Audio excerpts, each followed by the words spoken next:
Bonjour à tous, aujourd'hui cette vidéo va traiter de la 9X8. On va voir toutes les news qui sont sorties depuis la vidéo de présentation du mois de juillet.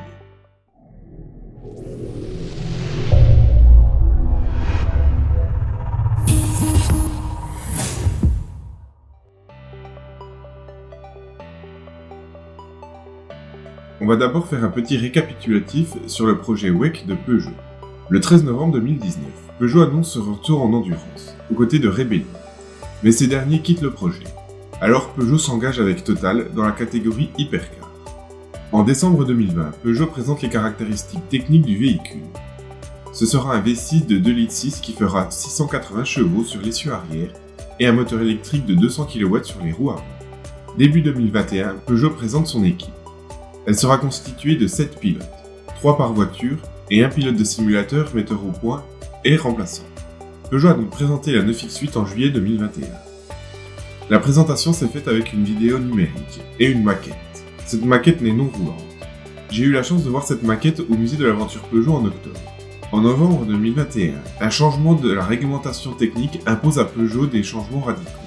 Le moteur électrique ne se déclenche plus à 120 km/h mais à 160 km/h, ce qui impose plus de contraintes au moteur thermique et à l'essieu arrière. La Peugeot 9X8 qui avait des pneus de même dimension à l'avant et à l'arrière jusqu'à maintenant va devoir revoir sa copie. En décembre 2021, pour Noël, Peugeot Sport envoie cette photo. On voit la 9X8 en roulage et on peut apercevoir déjà des modifications. Et en ce mois de janvier, il y a eu beaucoup d'annonces. Tout d'abord, l'inscription officielle de Peugeot Sport en WEC. Elle est inscrite face à 2 Toyota, une Alpine et une Lincoln-Haus. Avec cette inscription, on sait également les numéros que prendront les 9X8. Ce sera 93 et 94. 93 pour le triplé historique de la 905 au Mans 1993 et 94 pour la suite logique. Je pense que Peugeot aurait aimé le 92 et 93. 92 pour la première victoire de la 905 au Mans. Mais le 92 était déjà attribué à Porsche en GTE. Avec cette inscription, on connaît également les premiers pilotes de chaque voiture. Paul Di Resta sur la 93 et Loïc Duval sur la 94. On ne devrait pas tarder à connaître les équipages finaux. On apprend aussi que pour que Peugeot soit présent au Mans, ils devront participer à au moins une course la précédente. Au vu du calendrier, il n'y a pas beaucoup de choix. Ce sera soit les 1000 miles de Sebring, soit les 6 heures de Spa. Peugeot Sport a déjà annoncé qu'ils ne seraient pas présents à Sebring, ce qui ne laisse que les 6 heures de Spa. Et s'ils n'y sont pas, il faudra donc attendre le mois de juillet et les 6 heures de Monza pour voir les 9X8. Après toutes ces annonces, Peugeot Sport a présenté une vidéo de la 9X8 en roulage sur le circuit d'Aragon en Espagne. On va analyser les images un peu plus tard, mais il y a eu beaucoup de modifications.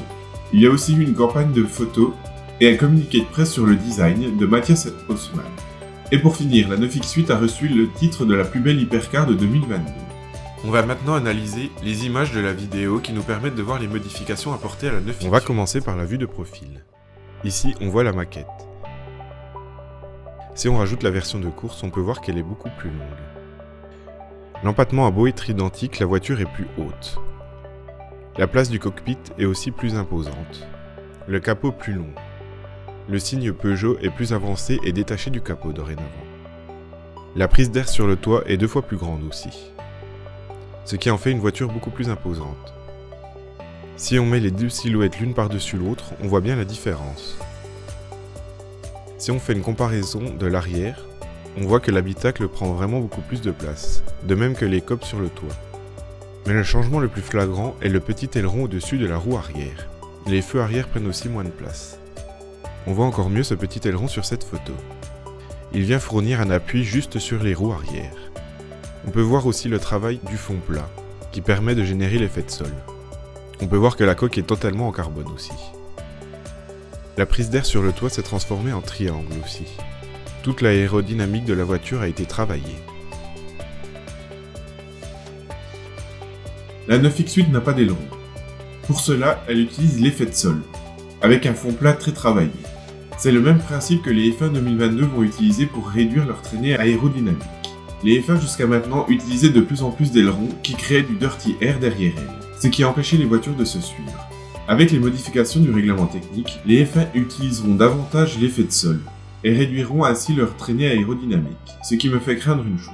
La 9X8 n'a pas d'aileron. La 9X8 n'a pas d'aileron. elle doit générer peu de dirty air. Donc les voitures qui vont la suivre auront peut-être un avantage sur elle. Mais ça, il faudra attendre les courses pour le voir.